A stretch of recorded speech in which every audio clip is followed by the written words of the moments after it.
recevons un illustre serviteur de Dieu aujourd'hui, qui est l'un des fils à repère des enfants qui sont au pied de Jacob, qui était l'apôtre du Christ, et qui lui fait vraiment cet honneur-là en prônant le message, parce qu'on reconnaît le Fils par le fait de porter le message du Père. Le prophète Bamba est avec nous sur le plateau. Prophète, est-ce que le message de la sorcellerie ne met pas le chrétien dans un esprit, dans une situation d'insécurité?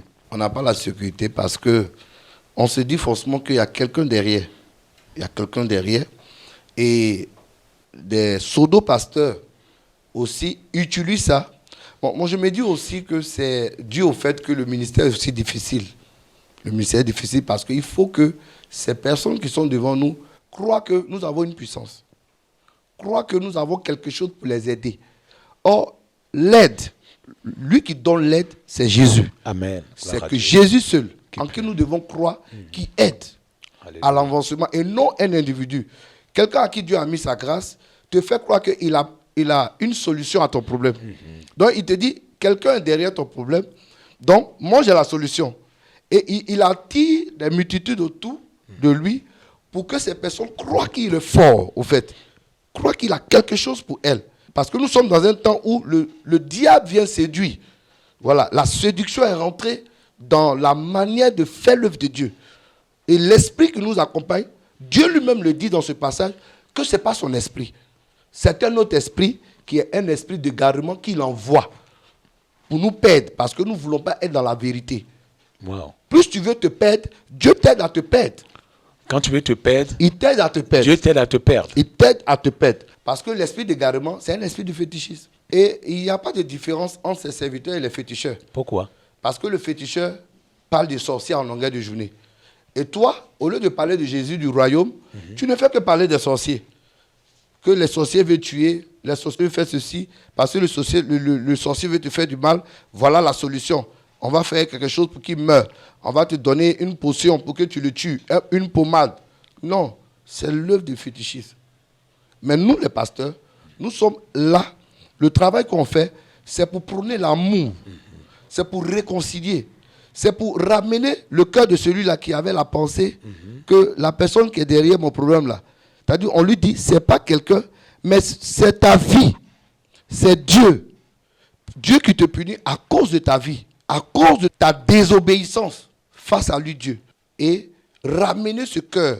Et quand tu le fais, automatiquement, le discernement est vraiment efficace. Amen. Mais quand tu ne le fais pas, Dieu va mettre un mauvais vent pour te poursuivre, pour que tu puisses aller mourir dedans. Parce que tu refuses de voir la vérité. Alléluia. Gloire à Dieu. On a eu l'habitude, cette tendance-là, à accuser l'ennemi, le diable, d'être à la base des problèmes que nous avons. Et c'est ce qui nous occupe dans nos prières. Ben, si maintenant, le divin move vient nous ramener au fait que tout est de Dieu, bon, ils se disent que, est-ce que ce n'est pas une manière de laisser du terrain? Non. Paul le disait, si Dieu est avec nous, qui sera contre nous? Personne. Amen. Mais tu ne peux pas être avec le maître, créateur de l'univers, et tu auras un adversaire. Il y a un souci. Je me demande, ce type de pasteur, comment comprennent-ils appartenir à une famille? Je suis avec le président de la République, j'ai toute la cohorte militaire, tout ce qui est honneur, voilà, tout ce qui est protection. On le voit même parmi les humains. La garde rapprochée. La garde rapprochée. Tu vois, l'enfant du président, c'est un président. Parce qu'il a tout le privilège. Et nous sommes fils de Dieu. Alléluia. Faisons attention au thème, fils de Dieu. Fils de Dieu. Et nous devons comprendre que le ciel est avec nous. C'est celui qui n'est pas fils de Dieu qui tremble devant une situation qui dit je vais mourir, on va me tuer. Ou il y a quelqu'un qui est derrière moi. Il doit revoir sa vie et sa position dans le Seigneur. Il n'est pas de la famille de Jésus. Parce que celui qui est dans la famille de Jésus a une manière de voir les choses, a une autre conception. Comprendre que rien ne peut le détruire, sauf son patron, qui est Dieu. Alléluia. Celui qui l'a mis dans le palais, là, c'est lui qui peut le chasser. Quand tu n'es pas dans le divin move, tu te débats, tu fais des cauchemars. Tu es ici, tu vois un ennemi, tu penses qu'un ennemi existe.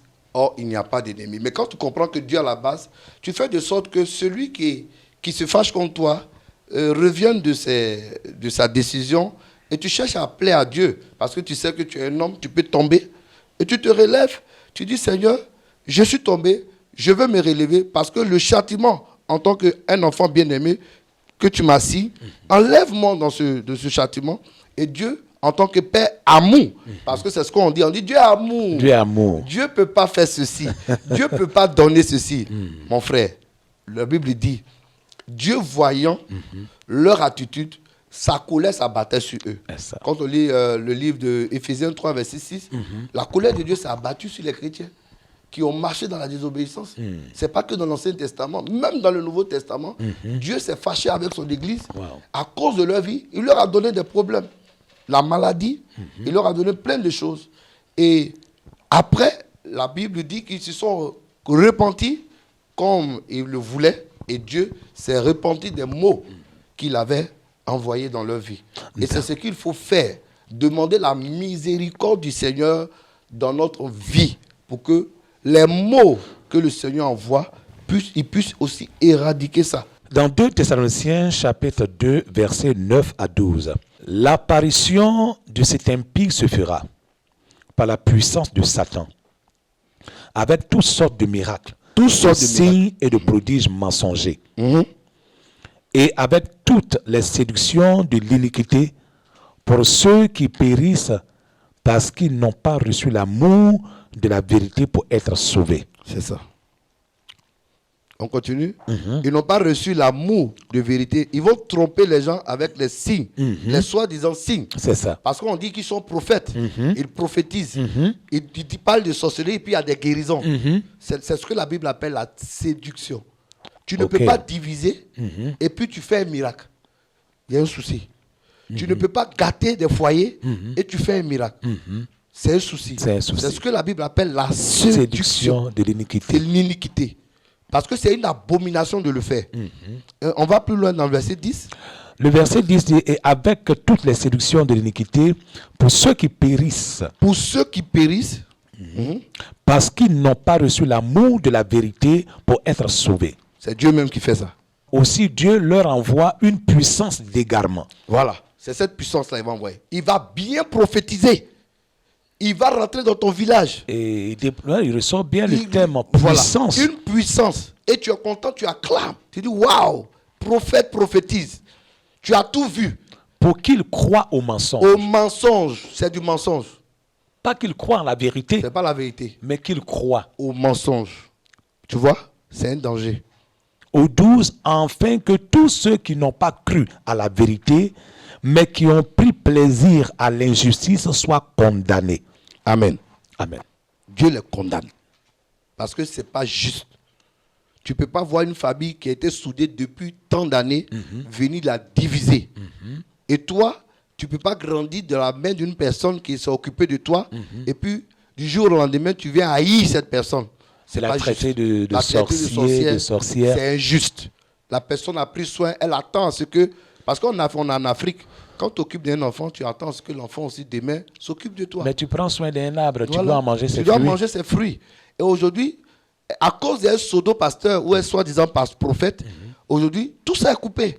Et tu vois, le prophète, lui, il en profite, c'est son gagne-pain, c'est son arbre fructueux, il mange et la personne qui s'est occupée, et non, vraiment, tu vois, c'est pas intéressant. C'est vraiment déplorable. Voilà, c'est déplorable, c'est ce qu'on voit aujourd'hui. Beaucoup dans les églises. Et les fidèles aiment ça. Je veux dire à l'église, vraiment, aux serviteurs de Dieu d'abord, de faire attention. C'est un danger de tronquer la parole de Dieu. Ça vise à la déviation, à la perdition. Je demande qu'ils se repentent de leur foi.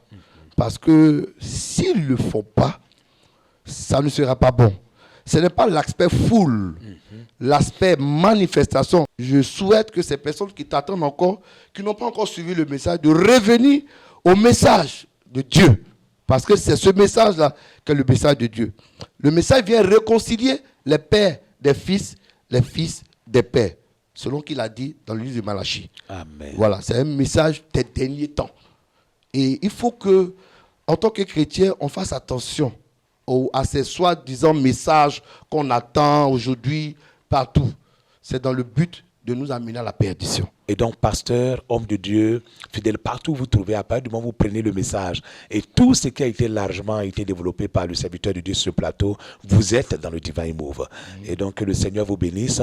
Homme de Dieu, merci d'avoir répondu à notre invitation. Que Dieu vous bénisse, famille House of King. Nous sommes Divine Move, et Divine Move, c'est faire la différence et imposer le royaume de Dieu sur terre. Nous vous aimons, et nous sommes à la prochaine.